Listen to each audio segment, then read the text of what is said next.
Today's episode is proudly sponsored by Hellbender Vinyl. For those of you that don't know, Hellbender is a vinyl record pressing plant located right here in Pittsburgh, Pennsylvania, doing high quality, professional, top of the line record pressing, baby.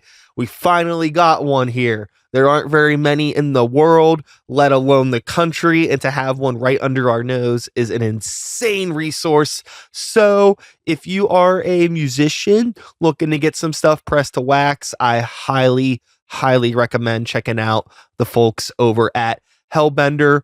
Tell them Sykes sent you. I've always wanted to say that. Without further ado, let's get into today's episode. Sit back, relax, and let's start the beats.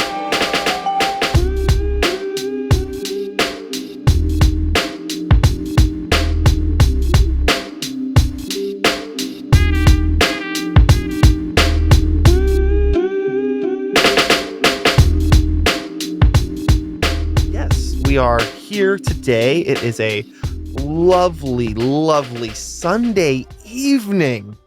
And I am joined by Sean and Vic of Poetry Lounge. Make some noise for the fucking internet, everybody. Internet. Yes, this is Sean was asking as we were walking in how often I have had like venue owners on the show, or people that like work, and it has happened. I can't think of anybody immediately off the top of my head, but I've recorded over 500 episodes at this point, so I'm sure somebody somewhere at some time. I've had restaurant owners.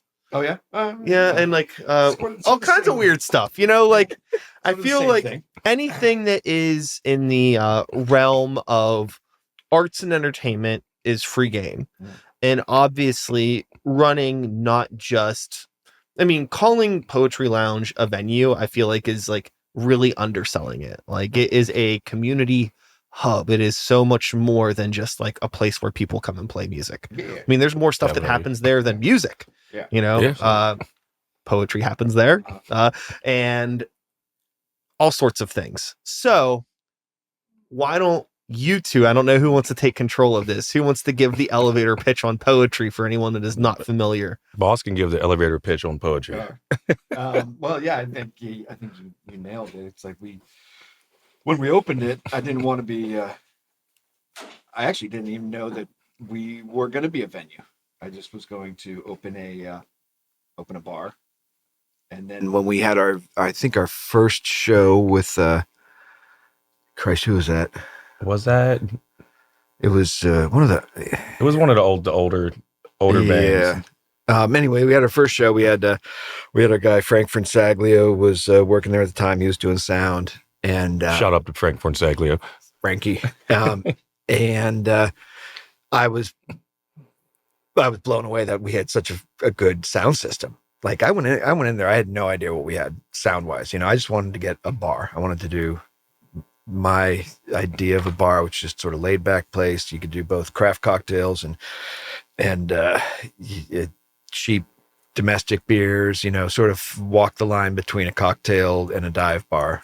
And then when we started getting people booking, which was probably like 3 months in, that's when I realized what an amazing sound system we had. So then we got Stefan come in. $50,000? Yeah, that's estimated about $50,000 sound system in Poetry Lounges. Everything, like even I never knew the difference between what records sound like and what CDs sound like until I worked there and put a record and was like, holy shit, like this is what a record sounds like on an expensive sound system. I'm blown away by it every day because we have live music 5 times a week. Yeah. At least. And I'm blown away every time a band comes in. I actually never listened to half of the things I listened to before I start working there. Expanded my music so much, and I love it. Love working there. Well, I actually was only supposed to be there for a couple months. Yeah. I was only supposed to be there for a couple months. So it's been 2 years now? 2 years. So yeah. Yeah.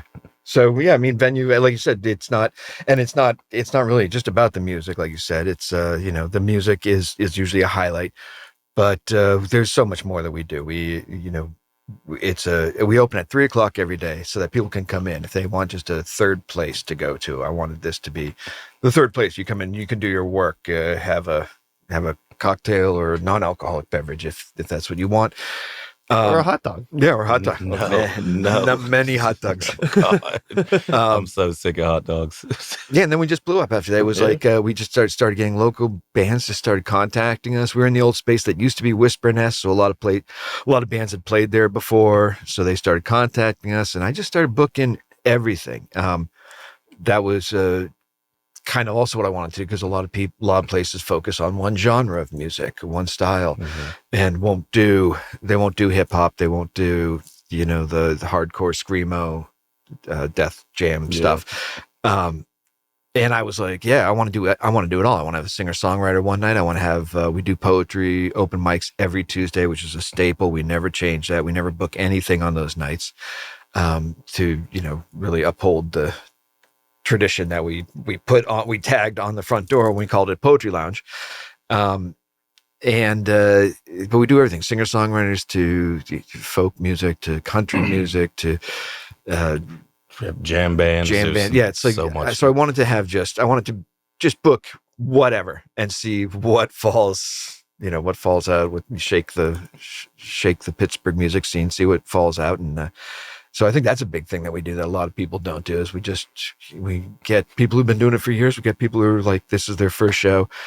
This is the CD release, or, last night we had ATS and it was their 40-year anniversary of playing in Pittsburgh. So yeah, we just try to be a little bit of everything. But the main thing is the space, making people feel comfortable, making it a safe space. And, like you said, it's more than just a venue. It is I hope it is. And I hope it maintains that community feel. Yeah. And I think that the thing that I really appreciate about it is that it's like a very just welcoming space, and there's genuinely always something going on. Like I will show up there randomly if I'm just like leaving band practice or something. I'd pop in at random times. You definitely. I'm like, what the hell are you doing here? I'm just like, what's going on? I know something's going on. Yeah. And even if nothing's going on, there's still like going to be somebody that I know there. It's like that type of a place. Yeah. Where like you'll just run into somebody, get a beer. We became the Cheers of Millville. Right. Yeah. I mean, in a way, I mean, close to like, a Cheers of Pittsburgh in a lot of ways, like there's definitely spots in like different neighborhoods of the city where you could go, like, your Ruggers pubs, your take a breaks. And I feel like, Ruggers has live music sometimes. Take a break will never have a band play in there, nor should they. But, poetry is like those are, it's cool that there's a space, like, to have another addition to that is also so accommodating to the arts, because I feel like a lot of these other places that we've mentioned, there are musicians and band people and artist people that hang out there, but it's not like a place where they could showcase stuff. Yeah. Whereas with poetry, it's a place where we can hang out and showcase stuff. And it's not a pain in the ass. It's not, there's no ego. It's not a cool kids club. It's like, just come fucking do your shit. And we don't care what it is, as long as it's not, as long as you're not fucking as long as it's insane. No Morrissey bullshit. No Morrissey bullshit. No Morrissey bullshit. And then you can play here. Yeah, and when we, as soon as as soon as we got the space, I'd been wanting to have my own bar for decades, and I've been collecting since I worked at Club Cafe back in early 2000, and since then I've been collecting these posters. He's an old guy, man. Off the walls of Beehive or wherever, and I'd see a cool poster, like, I want to keep that. I'll put that up on my bar someday. And then the bar came around. So really, what I wanted to do with between the posters we collected of past shows going all the way back to 2000 to the mural that Rick Bach did right by the stage is just to sort of do a tribute to honor the Pittsburgh music scene as well. Like that, the music scene and the art scene I really wanted to infuse that into the space as well. Yeah, it's kind of like a music museum there too. Yeah. If you come in and look at the left walls as you walk in, like so much different like history on those walls is insane. And like correct me if I'm wrong, but are those like lava lounge chairs that are in Yes. there? Oh yeah. Lava lounge chairs. Yeah, like that's yeah. so fucking sick. Scott and Steve were getting rid of them, and I was like, listen. And again, it was like I knew I was going to have my own bar eventually. Yeah. But this stuff was starting to pile up my house, so it had to happen now or never. And so I bought a whole bunch of lava lounge chairs, and those were the two that I thought best fit right in that room. The rest of them I gave away to employees of Lava Lounge. I thought we still had those. Well, there's a couple still downstairs, but I think they're all. You got one in designated your to house too, somebody. don't you? I do. I have one in the house. James has one. I think. Yeah. So. You know, I mean, it's again like just like there is like little nods to like Pittsburgh shit that like doesn't impede on the space. Like if you didn't know anything, if you're younger or new to the city, you wouldn't know any different. You're just like, this looks cool. Yeah. But coming in and like seeing those chairs, I'm like, what the fuck? Yeah. I get at least 5 Constantly. people a day. Yeah. Hey, are these fucking lava lounge shit? I'm like, yeah. And which is insane because I lived right next to. Hey, I was in Hazelwood for years. Lava Lounge is open. Never been there. Don't know why. Never been there ever in my life. I'm mad I missed out on it though. Yeah, we lost a real fucking gem when that place was closed. Yeah, I was one of the closing bartenders there with Monica from Kelly's. I don't know if you know Monica, but No. Her and I and Bethany, we closed that place, and it was one of the best bar jobs I ever had. It was like the same thing. Everybody was there. It was just That place community. ruled. Yeah, community, Yeah. definitely. I mean, like I got to play there a few times, and I certainly drank there more than a few times in my day. It was great. Yeah. I love that spot. Yeah, I've been going there since it was Liberty Bell. Before that, I used to go see Frankie Capri play down there, and and then I was living in Southside, so it was like I was there opening night. I was there, same thing with Tiki Lounge, and Beehive was my spot down on Southside. I was there every day. Yeah, there's like a very particular era of the South Side that I feel so bad that so many people will never know. Yeah, me too. It happened. Yeah, That's I tell even like the younger bartender Braxton we have now. She's I hate Southside. I'm like, if back when I was younger, you can walk up and down Southside and have a blast. Mm-hmm. You could have the best time ever, even on like Thursday nights. Remember, Thursday nights used to be busier than weekends in the Southside. And that's something I do miss about Southside because it's just like, I don't know, it's like it's dying a little bit. It just kind of hurts my feelings. Yeah, it is. Yeah. And there was this great art scene in Southside, early, probably ended around 2000, but like all the artists lived in Southside. So they were all hanging out at the Beehive. And I remember, like, even I was late to the scene. I moved here in '94 from Boston, but I immediately found Southside, Dee's Cafe, the Beehive, and so I started going down there every night. I was living in Northside. I was going down there every night, and I was like, I should just probably move down there instead of like riding my bike back drunk to Northside every night. Is that why your knees are so bad? No, there's other reasons. Oh Jesus, I don't want to know about that.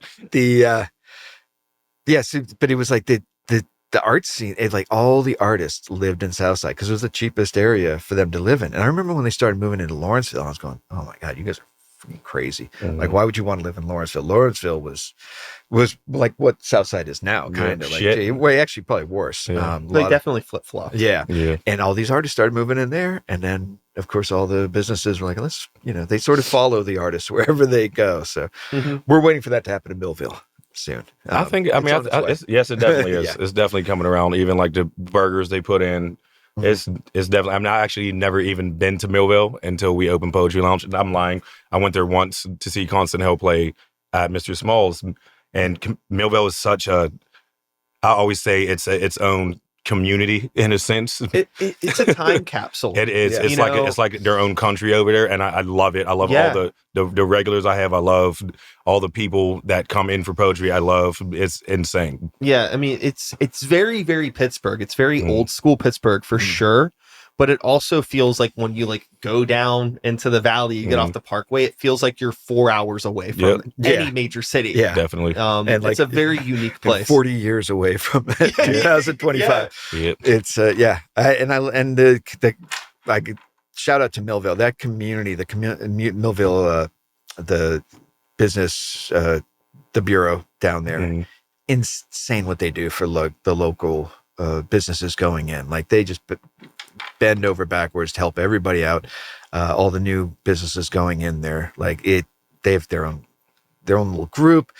And and also just all the services down there, the governmental offices, like the police down there are so into the idea of Millvale growing and evolving, and they put so much effort into that, and that's why you got the Millvale Music Festival, things like that.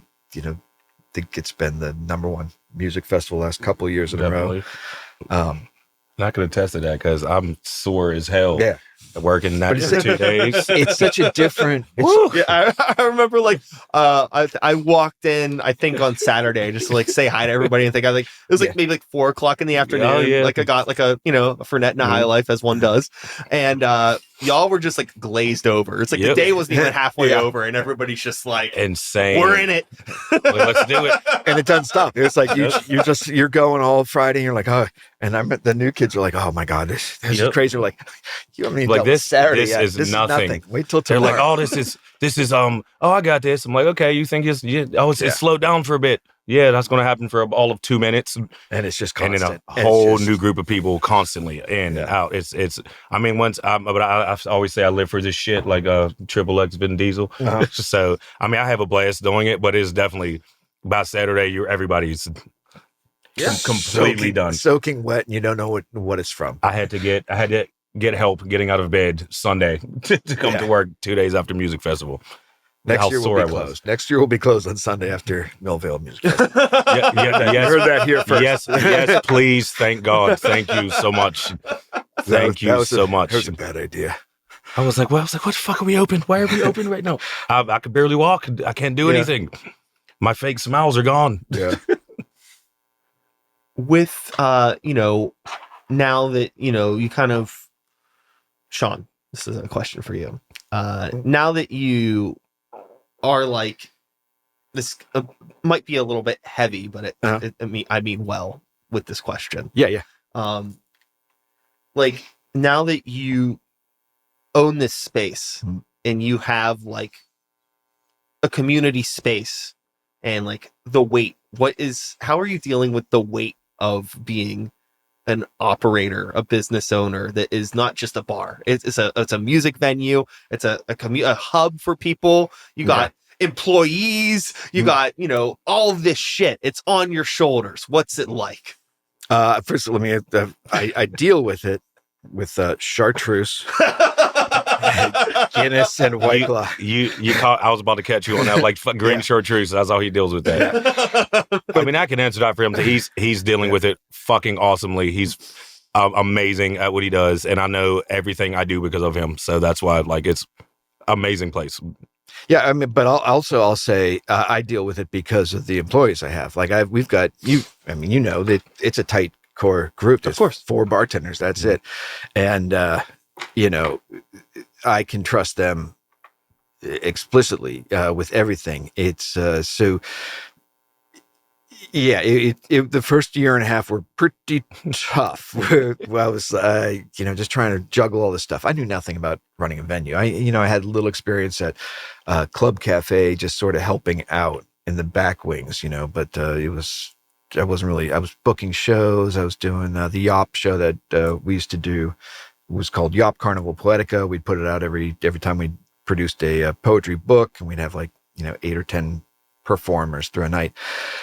But as far as venue goes, I knew nothing. I knew how to run a bar. That was it. I also, as far as business wise, I had to learn a lot over the last couple of years. Like I was a general manager running bars. It's very different from running a business. And I thought, I know how to run a bar. I know how to make money at a bar. Paperwork you don't have to touch. Yeah. And so all that was new. But if I didn't have the staff that I have, I don't know what the hell I would do. It's the staff supports me. I'm able to do what I need to do on the back end of things. And then I let them, run with the show. It's their show. I'm not behind the bar. I always thought I'd be behind the bar, every shift. And as you get into it as a business owner, you're like, oh, I can't be behind the bar because I got to go to the bank. I got to go Gotta go get liquor. go shopping. I gotta do this. I gotta go do this. Yeah, almost within the first couple months, I was out from behind the bar and just had to just let it all fall on these guys. Yeah, I think you run the lasted show. like 2 months before you realized like I can't be back here and do everything else, or I'm gonna kill myself. Every shift, I'd be sitting there going like, I've got to go get liquor. Where's the next bartender? Yeah. You know, it was you know, I try to get by. I think a couple months ago, I was like behind the bar a couple day shifts, and even that was just like, I was like, And then it's just too much. I was like, get out of here. It's like I need to do the back end stuff. So it allows me to do a lot. I do all the booking. I do, you know, obviously all the business stuff, all the reporting and things like that. I mostly do the cocktail lists and creation there, although these guys have started adding stuff to it as well. But we publish poetry zine or poetry chapbooks for local poets. So that's something that I've started to undertake because I wasn't busy enough. I needed to start a whole publishing company. So now we do that as well. And I'm able to do that because I've got the support I have with my staff.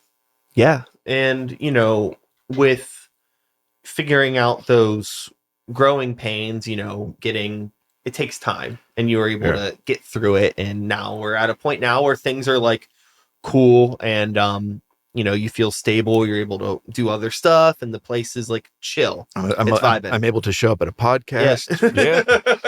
Well, I got to go though. We got to go to the bank. I'm actually on the clock right now too, so it's okay. It's all right.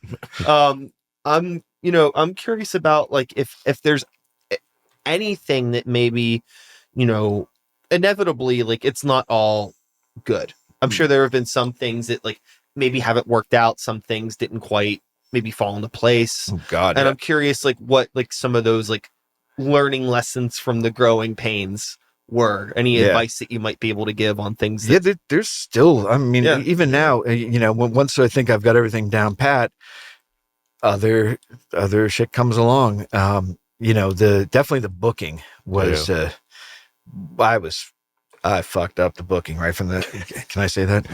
Yes. Okay. The booking, at the beginning, it was, you know, I was doing guarantees for everybody. And a lot of times you'd have these young bands. And as I said, I was just booking anybody. I didn't really, I just wanted to have this wide variety of stuff. So I wasn't really getting really into what they were doing, what they were bringing, what their performance was. I had an idea, but I wasn't like tracking what their sales were at other bars. So I was letting everybody in, and then I would be giving away guarantees. You know, everybody gets $100 guaranteed.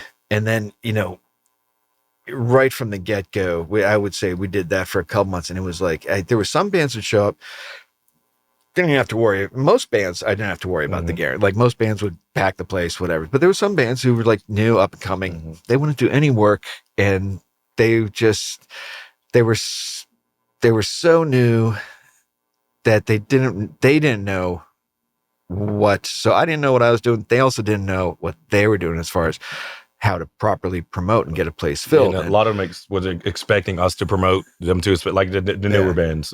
Like the younger kids expecting us to promote further. And I'm like, oh, guys, you guys having people coming. It was like, no, you guys are supposed to do it. I'm like, what? No, that's not how it works. And it's, you know, like for us, we just don't have the capabilities to do that. We don't. It's a small bar. We're not Smalls. We're not Mr. Smalls. We're not also Thunderbirds. You could tell people, like, you know, you could post it on the poetry social media. You can hang up some flyers. Yeah. But if nobody knows who you are, people might see that stuff, but it's still not going to make people come. That was the thing at the beginning, Poetry Lounge, nobody knew what the hell Poetry Lounge was. I mean, even now we still get people coming in going, oh, I didn't know this was here. Never been here before. Even though we did win Best New Bar last year at City Paper, we still people have no idea what we are. But yeah, it's like, so there was definitely with the booking aspect, there was a lot of screw ups on my end and just not understanding what was going to happen with people coming in. And then over the years, you know, one thing, so we give the bands, they get the room, $100 pays the sound tech. That's the only thing we ask. $100 you pay for the sound tech, and then you keep everything else. You keep all your merch, you keep all your all the door sales. merch You sales. decide what you want the cover to be, but you got to do the work to make sure that people actually walk in the door. So Yeah, we'll totally. give you all this.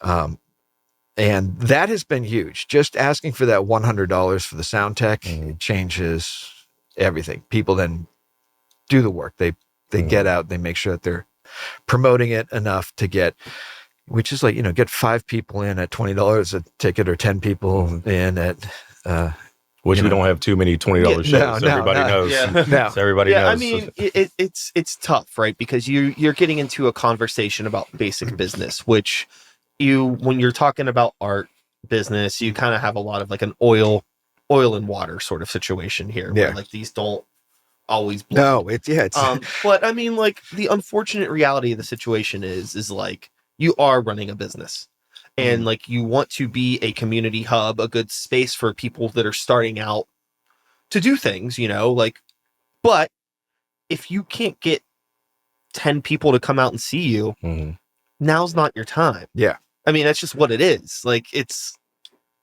until you can get to that point, why even bother packing up your gear and dragging it across town? Until you can get a few people to come out. And for our space, it's not like we don't. I'd say if every band member brought 5 friends, guaranteed that 5 of their friends came to the show. That's all you need at our space. Yeah, it's not like we're smalls where you have to bid like you got to get 100 people, you got to sell 100 tickets, or Yeah. You get 30 people in that. It's we're cozy. good. Yeah, the bar makes money. and honestly, and I know this sounds I don't know how this sounds, but honestly, for me, it's not what the bar makes in money, because the bar does fine. The bars we can struggle by, however, but if the bar's not making money, then my bartenders aren't making money. And the most important part of running this bar and having this bar is having these bartenders that are dedicated, are well compensated, and so they stay forever and never leave. Well, sure. I mean, I think Sorry, Vic.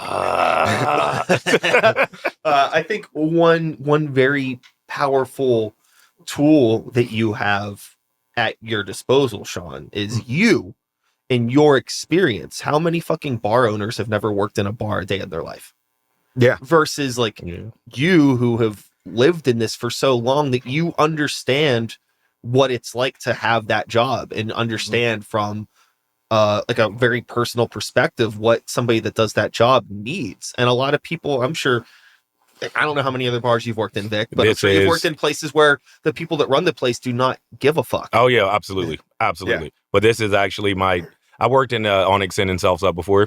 That was just I worked there for a little bit. This is my first like full-time bar job. Okay. And I even told him when I first started, I was like, I can't do this. I can't be a bartender. I don't know what the hell I'm doing with this shit. And I picked up on it so quickly, and I do love it. So that's one thing I can say about Poetry Lounge. Like I said before, like it's a great place to fucking work. And I never thought I'd actually enjoy making cocktails, and I love fucking making cocktails. Insane. I like drinking cocktails too. I mean, hey, as a semi-regular patron of your establishment. Great place to work. There you go. Yes. Bonus. As a patron, you could have fooled me in terms of this being like, I've had cocktails that you've made for me, and I would have assumed that you have been working in bars for the past fucking 10 years. Nope. 2 years. I've been a bartender for 2 fucking years now. I mean, and I think that that's really cool on your behalf, Sean, that you like, maybe, I don't know what this is, like, maybe, like, what did you see in the kid? Is it like your experience of working in this industry so long, of like, you could tell if somebody's cut out for this or not, versus like finding somebody that's like, that, because I feel like a lot of people in this position might not want to hire somebody that hasn't worked in this job before. They might want somebody with experience. It's somebody's like Spork or something. You wanted to make sure that you had somebody who was like anchored, who had experience. But for me, I love inexperience, because then I can train you the way I want things done. That's fair. And so, and that made zero sense to me when he first told me, and now I understand exactly what the hell he's talking about. Because Vic was like, oh, I'm nervous. I'm like, you're going to be fine. It's not the bar. I can teach anybody how to make a drink. I cannot teach personality. You know, like that's the end all be all of this entire industry. I can't tell you how many people I've had that I've mentored who knew nothing about making drinks. And, you know, and I was like, the drink part's the easy part. You know, it's the personality. It's having that rapport with your guests.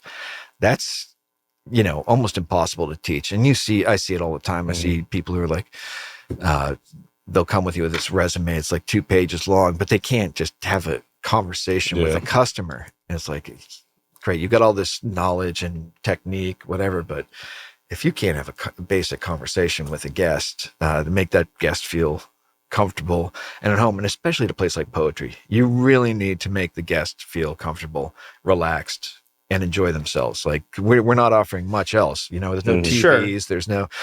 Yeah, we got pinball, but you know, it's like that. It's the space. It's about being in that space, and it's about being and conversing with your friends, and you know, not being distracted by a lot of other stuff going on. And the bartender is such an important part of that program to facilitate that engagement with the space and with each other.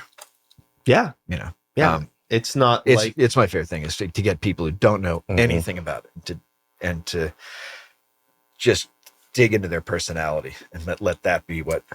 Yeah, because if you asked me what the hell an old fashioned was 3 years ago, I would be like, "What the hell are you talking about?" It's bourbon in a glass. That's what it is. So much more than that, but that's 3 years ago. Me, it's just pour bourbon on top of some ice. But yeah, that's oh, it does something because it's hot as shit outside. With you know, there's a lot of things that you learn. You know, Vic had mentioned, like, you're learning about making drinks, you're learning about new music, you know, all sorts of stuff. Sean, what have you learned over the past couple of years? Any unexpected lessons? God. How long is it? How long is it supposed to last? No. Well, it's like the one thing I learned is it's never just as easy as opening a bar and serving booze. Like it's, you know, all the other little in April, the first year we were open, our basement flooded. We lost our furnace, and it was you know, we had insurance and everything. That was not covered in our policy. And at that, I was the things that you need never are. Yeah. And that's how insurance works. And but it's like that with any business. Every restaurant job I ever had, every bar job, every time you walk in the door, you're never going to get the same day. I always remember being at Spork and like something would happen and I'd be like, man, I've been doing this for 20 years. This has never happened to me. Like, you think that I would have learned every single thing there is to know about a restaurant business, but there's always just something wild that comes your way. Like when the air conditioner broke last year in the middle of the summer. Yeah. Was that right before the Millville Music Festival? Yes, right before Music Festival. AC, shit to bed. I'm working with a bag of ice on the back of my neck. Yeah. Insanity. Yeah, and it's like you can never really prophesize what's going to come next. There's no way to navigate that. You just got to go with the flow and hope for the best. We've been really good so far. Yeah. Yeah. I mean, I can't imagine like the amount of variables, and at like the end of the day, it's like you really have no control over what other people do. And it's like, you're not your own boss, right? Yeah. Like the people that come are your boss, right, in a way. Yeah. So you can't drag them out of the house. Yeah. So it's like, what do you do? No. And that was have a variety of events and hope that you're stimulating their native interest in some way and they want to come. Right. And that's why we have something going on every single night, is because I learned really early on. I was like, hey, I'm just going to open this bar. And, you know, I wrote this book, Pittsburgh Drinks, back in 2017. And so like people knew who I was on the cocktail scene in Pittsburgh. I'm like, I want to open this bar and people are just going to pour in the doors. It's not the way that works. Yeah. And especially when you're in Millvale, like we had to drag people into Millvale, especially at Poetry Lounge. It just wasn't Smalls. It was like kind of in the back cut. So that right off the bat, that was where I was like, okay, I got to book. I got to get something going on here to get complete strangers in the door, see the space, hope they fall in love with it and want to come back again. And we even did back in February of 2024, we did a whole month of free programming. Mhm. I got liquor reps to help us out with things, and That was that long ago. yeah. Jesus. So it's February, 28 days of free shows. I've been working here too long. And you know, that was more a marketing tool just to get people in the door. We've been open for about 4 months at that point. So it was like, let's get, I got to do something to just get people to cross a bridge. And it's that old Pittsburgh. Yeah, don't want to cross thing the about bridge. nobody wants to cross bridges. Like, oh, come see you. You work so far away. I'm like, it's a 10-minute drive from Southside. cross a couple bridges, man. It really is. It's an amazing thing in Pittsburgh that I didn't believe when I first moved here, but now I see it. Yeah, every I mean, because day. I hate driving myself, so I can attest to them doing that. 'Cause especially on 28, you'll either get there in 15 minutes or 2 hours. Messing with 28. Yeah. If you're coming from Lawrenceville, piece of cake. Yeah. You just hop over the bridge. But yeah, you come from anywhere else, it can feel like a daunting task to get down there. Yeah, I mean, I've personally never had any issue getting there. Yeah.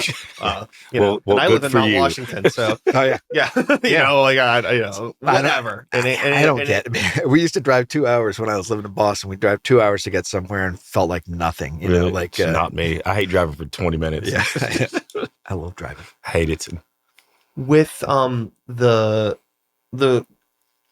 with everything that's happening right now in the Pittsburgh music scene, I'm curious, just from an observational standpoint, since you see so many different bands and acts that are coming through, like, what is like both of your individual takes on the Pittsburgh music scene as a whole? It's a very vague, broad question, but we'll start with Vic. I mean, I love it. Like, even like I said, like even band. I mean, I've always been into metal. In a sense, even like the one band we had in Lord Humongous came in, and I was like, "Holy shit! Like, who are you guys from here?" Oh yeah, we're from Pittsburgh. I'm like, "What? I've never heard of you in my fucking life." And that's one that okay, so we did the math. I think we're at like almost 600 bands now in the past 2 years that I've seen, and it's just like the Pittsburgh music scene is. I never realized how awesome that we have a music scene in Pittsburgh until I start working there. Sean? Yes. And it's incredibly varied too. It's I think when I started working in this industry in Pittsburgh, as I said, it was Club Cafe was my first bartending job when they first reopened it in 1999. And it was a lot of the same stuff. It was just sort of some poppy folk sort of things. There wasn't really we had the jazz scene. You had obviously Submachine had been around forever. The punk rock scene was really strong back then. But then there was it just seems like there's so many genres, and that's another thing about opening. Without the venue experience and being booking, and then all of a sudden I'm thrown into that seat. It was like it's wild to me how many different genres and subgenres and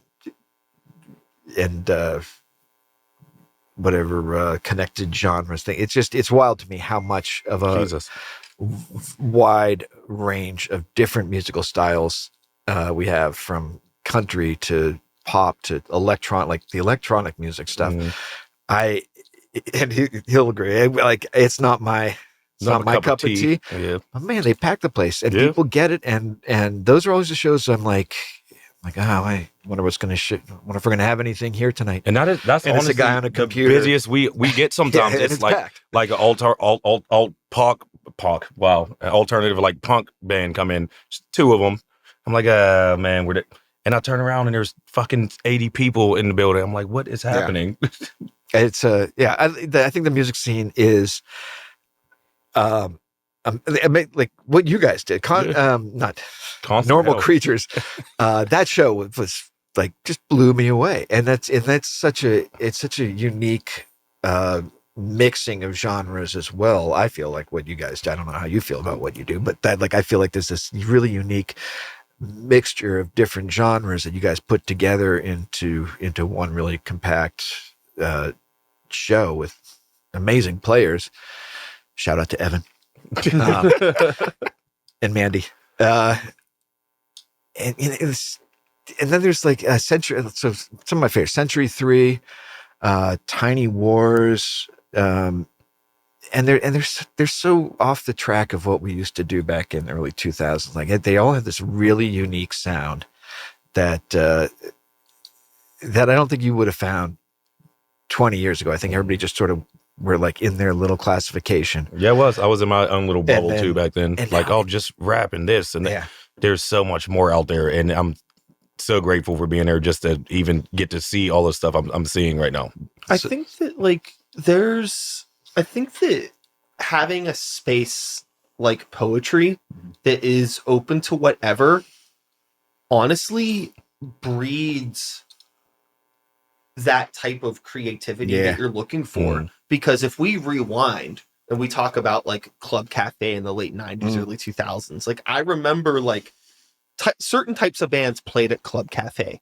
Certain types of bands played at the Smiling Moose. Yeah. Certain types of bands would play down at Excuses when that was a thing. You know, like certain types of bands would play at Graffiti. Yeah, exactly. Or Banana. Yeah. Like, you know, it's like, so if I'm going to start a band, it's like, you're immediately thinking like, well, let's start this band so we can play shows at the 31st Street Pub. Yeah. You know what I mean? Or we want to play like once a month or twice a month. Yeah, you know, because that's how you target things. And like, you're like creatively making something to be a part of a community.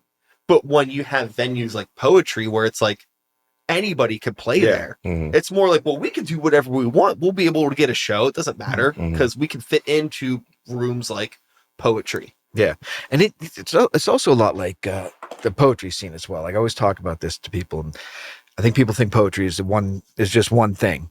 And it's sure, it's like saying all movies are one thing. Yeah. It's or all food or all cocktails or music, you know, like it's as varied as music. So whatever you think, like, you got the written, you got the academic poets, you got the street poets, you got the performance poets, you've got, slam poets, rap poets. Yeah. And there's so many different, so that's one thing I wanted to do was just, and I started this back in 2000. I just wanted to introduce with the Yop shows I talked about earlier. I wanted to introduce people to poetry by hiding poetry in all these musical performances. And that's what I used to do with these Yop shows. We'd have like a whole bunch of different musicians playing. Submachine did an unplugged show with us once at a Yop show. That's pretty gnarly. Fat Man D would always play. Byron Nash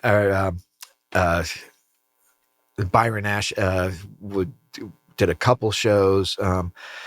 And then we'd hide poets in there, from all genres of poetry, from slam poets to the more academic style written word poet, and we'd hide those in the show so that because people's idea of poetry was this dusty sit down space where everybody would be like a bookstore or something. Everybody sits quietly and just listens to somebody read, and then that's just a perception that they had about that's what poetry is. Sure, and I wanted to change that perception way back in 2000.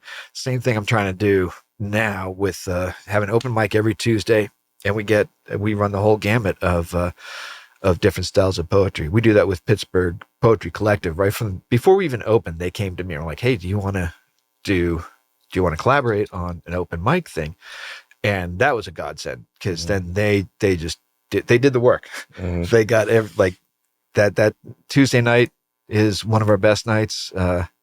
Monday night at karaoke definitely is another one of our. I was there recently. Yeah. It's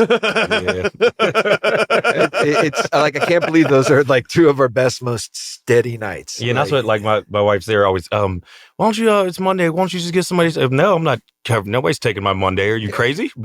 Like, that's when I make the most money on Monday over Saturday. It's insane to me. And it's like, because most people hate karaoke nights. We have, I don't care what nobody says, and I'm not just saying this, we have the best fucking karaoke night in Pittsburgh. I don't care what anybody says. DJ Paris. DJ Paris, not France. Yes. Yeah. The best karaoke night ever in Pittsburgh. Yeah, it's a blast, and again, it's like the same thing. It's like you get people from all walks of life.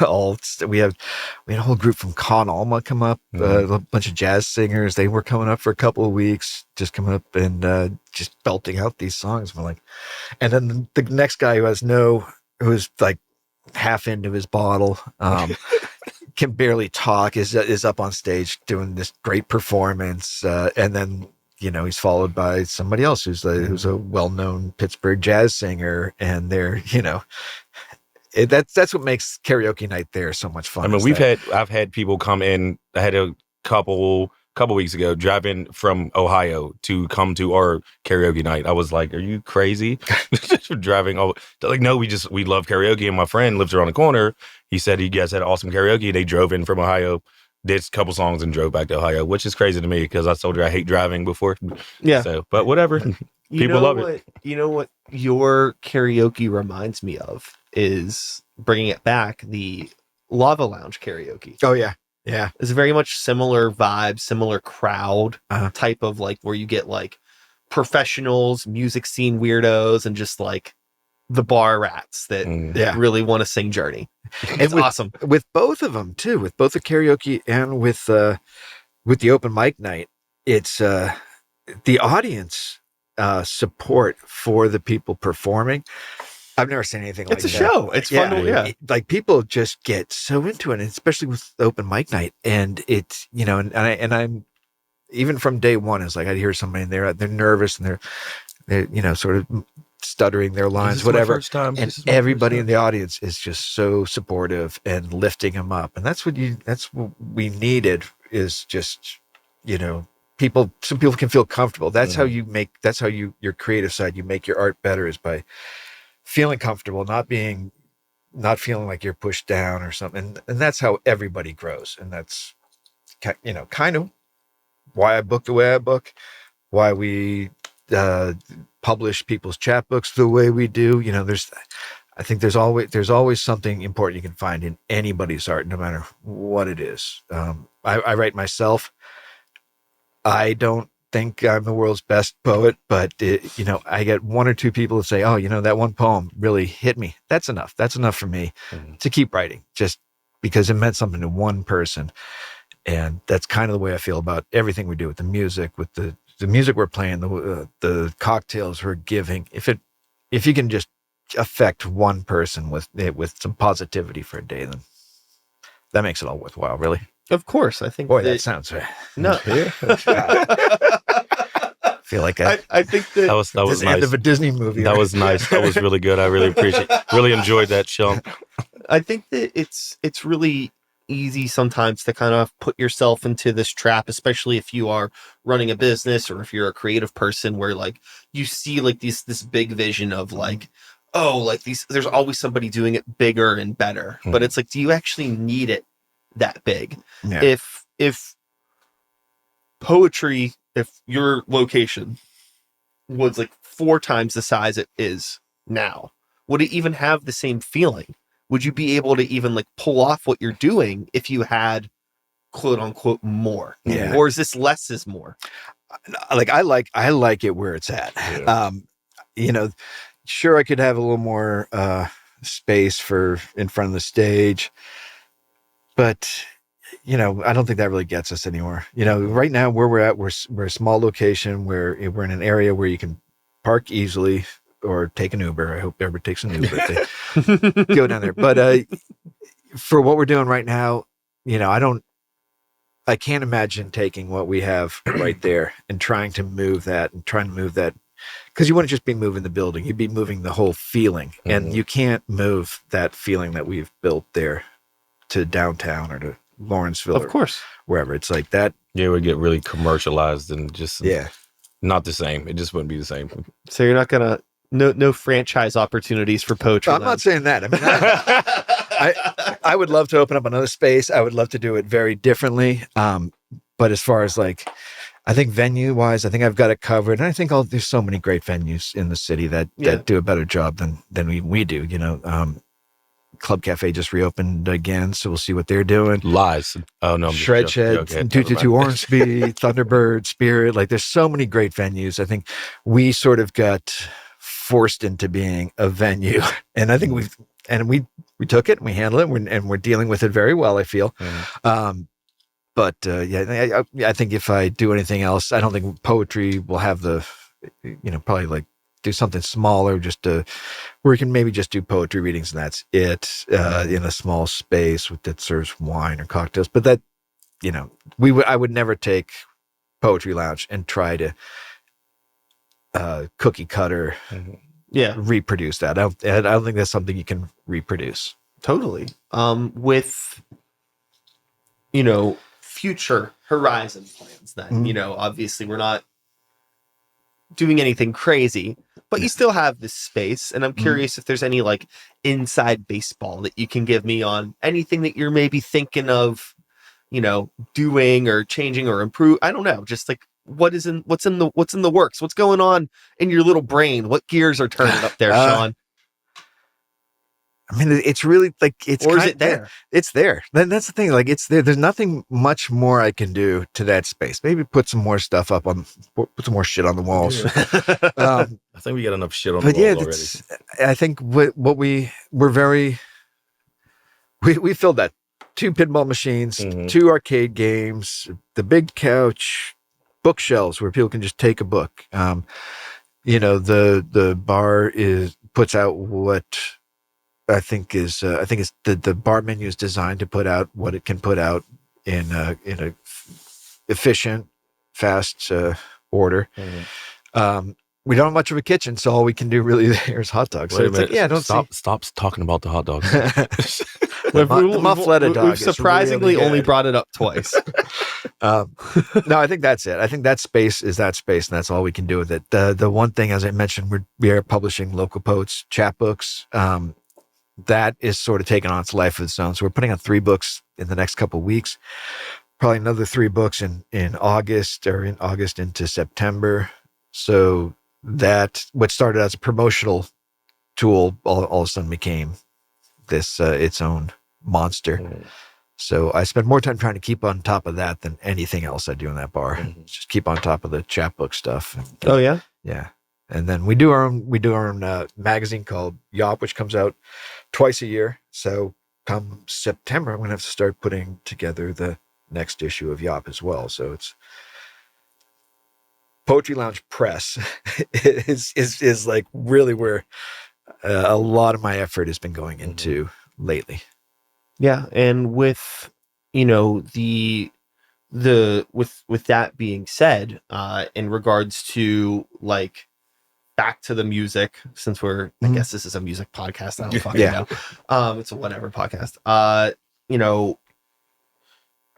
In regards to music at Poetry Lounge, I'm curious, and this isn't me trying to stir the pot. I'm curious if there's like any things that you have felt like maybe we can word it this way, like even though you are a very like genre fluid space, I'm curious, like from your perspective, what you think is like working really good in that space, and maybe what isn't working in that space, and how that might reflect on the local music scene as a whole.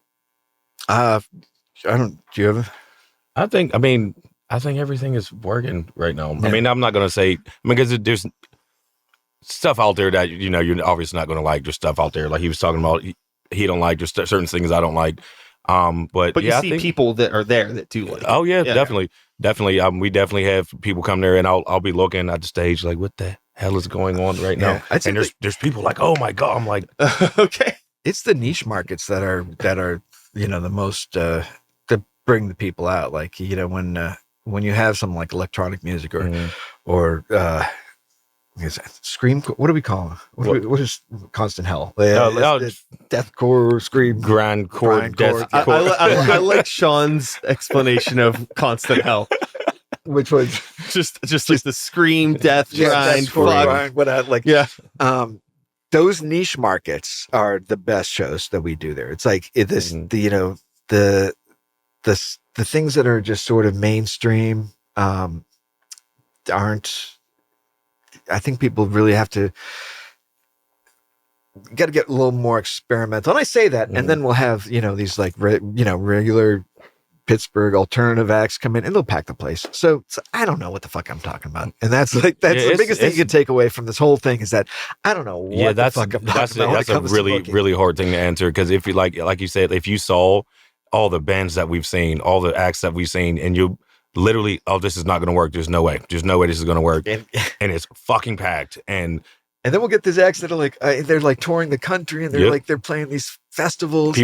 Bands that are playing in front of thousands of people, and they come into our place. They come in here, and there's 7 people. Yeah, and there's bands watching bands, pretty much. And I'm like even Magic Potion, who I love to death, sound like a cross between Lenny Kravitz and Black Sabbath. Awesome band. They come in, and I'm like, these guys got on fucking bell bottoms. What? No, I don't want to hear this.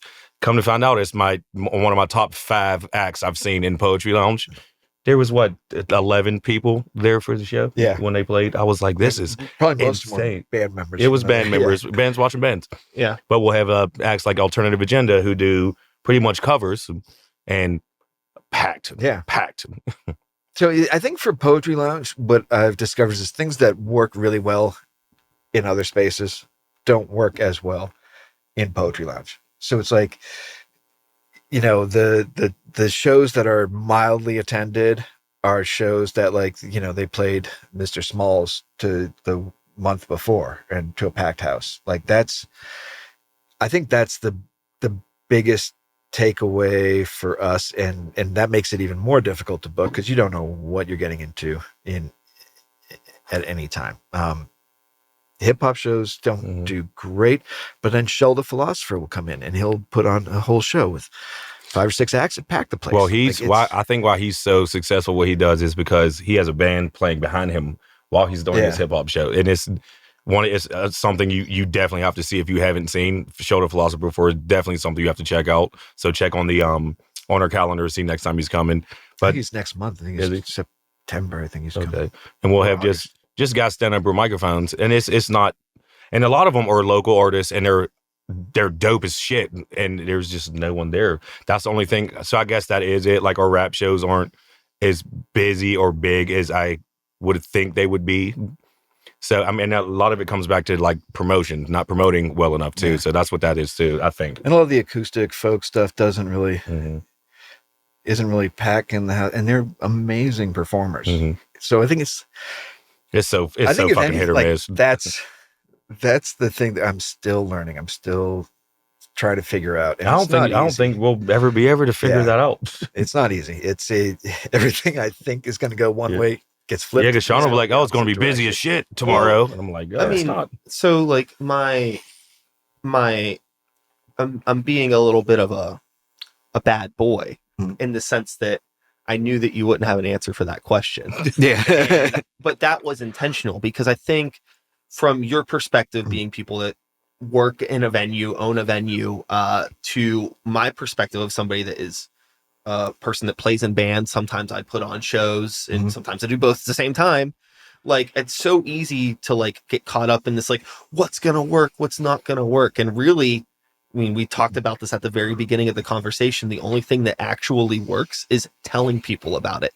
Not expecting other people to do the work for you, not expecting to show up at a place and there already being some sort of built-in community there. It's like, that doesn't exist. It's like you are the community from like a band thing. You got to tell people, you got to bring people out. And like, also think about the spaces that like, does this make sense? You know, like, do I have at least 10 people that want to come out? I was talking about that before.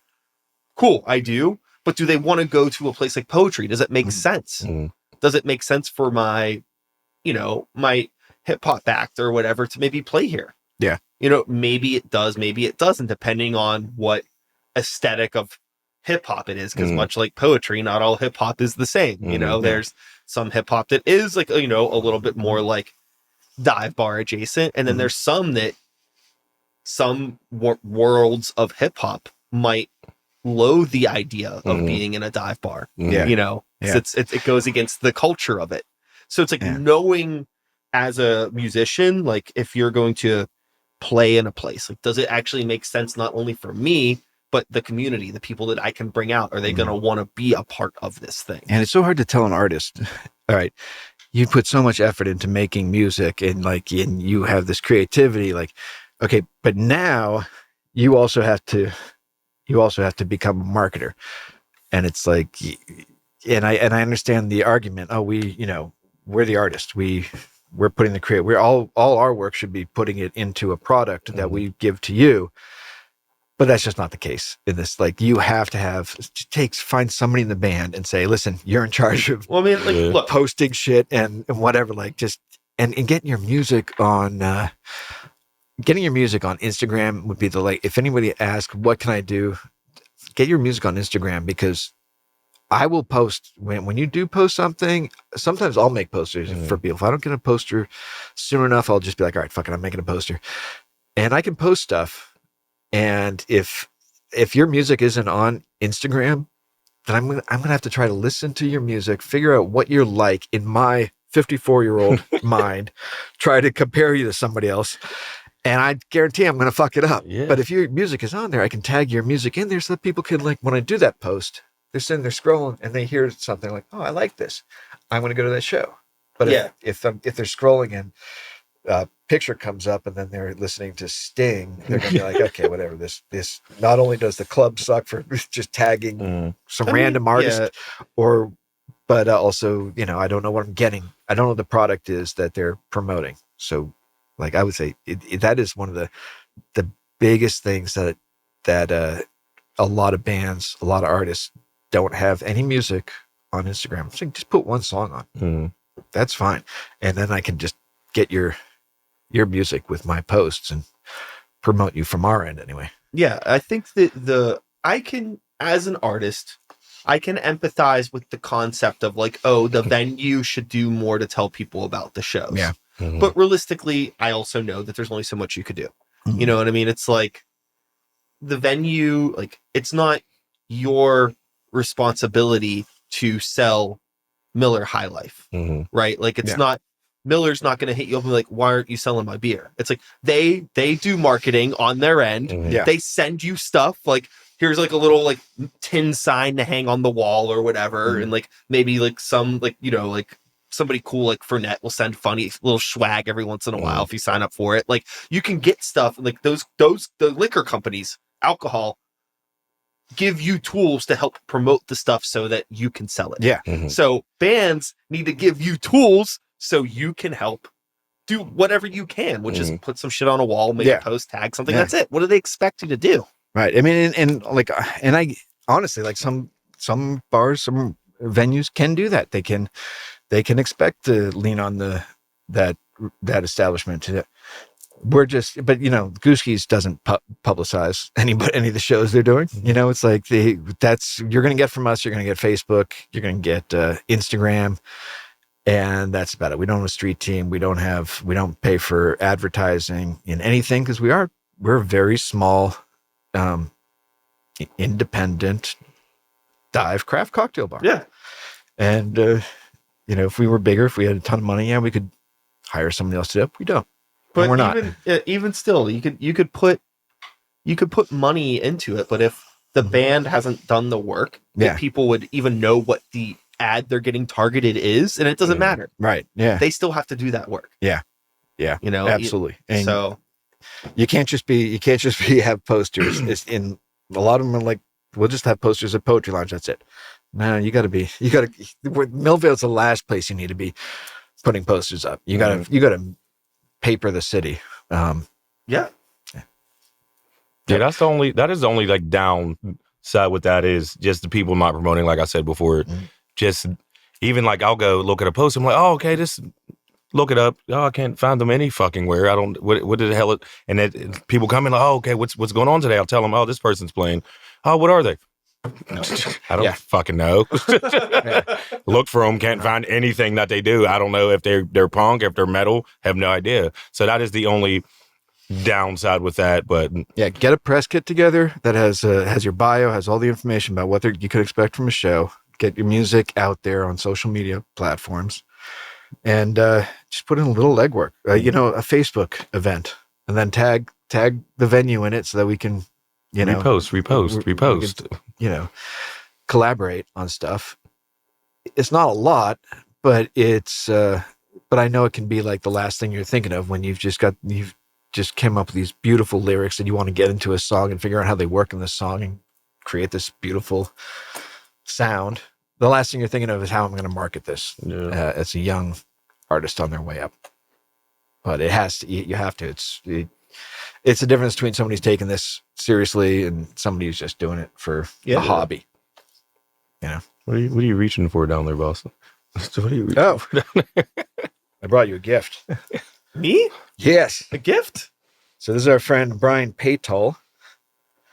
Made us these Poetry Lounge sick deathcore hard scream grind sweatshirt. So hard constant hell grind scream core. Hey, thank you so much. And if the large doesn't fit, you can bring that in. Yeah, just come see me because I'm there every day of my life. That's our good friend Jeremy did that for us. He wanted to have something that was a little off the beaten track, and I'm modeling it. There you go. And those are $50 at Poetry Lounge, by the way, if anyone would like to purchase. Thank you so much. This is awesome. And then we're going to see you with the 17th, yeah, Sunday the 17th. Yep. Sunday 17th. Mm-hmm. Rachel's benefit. Yep. Yeah. So that's going to be great with Constant Hell. Mm-hmm. Yeah, I'm really looking forward to it. Yeah. What a yin yang of a show. Yeah, yes. Really. Yeah, it's great. Fantastic. It's not the first time we've played with Constant Hell. That's fine. Yeah. we'll need to figure out some light work. Yeah, definitely. Do you guys bring your own lights for those events, or is that? Oh yeah. Uh-huh. Okay. All right, perfect. That'll make stuff on real happy. Yes. But, yeah, awesome. Looking forward to that. Hell yeah. That's the 17th of August. Yeah, me too. Well, shit. You know, I feel like the train's pulling around in the station here. Yep. We've had a good, nice conversation around this mountain through all these hills and valleys and dynamics and the turbulent world of being a business owner, running a venue, being somebody that appreciates art and is finding new ways to share various mediums of art with the world. Yeah. Because it's so thank you, Sean, it's so important right now for helping facilitate that. I want to thank you, Vic, for you, being a part of this world as well. Definitely. And it's great. You know, we need spaces like poetry, and it's. I mean, there's nothing else to say. You just need it in order for like these communities the last as a bastion whole to thrive. It's important. You know, you need those places for everybody to come together to socialize and to build community. You know, you don't. And I think everybody's art is affected by the art that affects you. So you get out, go see shows, come to Poetry Lounge, watch. Even if it's something you don't think you like, watch it, because you never know how you're going to get influenced by somebody else's artistic vision. Definitely, absolutely. And before we get off, is there anything else that either of you want to say? Any questions, comments, concerns, letters to the editor? Anything you want to let people know about? Just come to Poetry Lounge. It's an awesome time. You'll have a great time. Best bar staff in the whole entire fucking city. Get a muffaletta dog. No. All right. Well, thank you. With all of that being said, I'm going to do my little outro. And that is all, folks. One more time. Sean, Vic, Poetry Lounge, thank you so much for taking the time. Thanks for having on this lovely Sunday evening. Cheers, appreciate it. I'll be back again next week with another episode. Same time, same place, same channel. You know the drill. My name is Brian Sykes-Howe. Start the Beat is the podcast. 2025 is the year. And until next time, take care of yourselves. Take care of the people around you. Peace out. We did it. That was a podcast. Nice. It's done. Hell yeah. Cheers. My ass hurts. Really? Sean, you don't have an ass, Sean.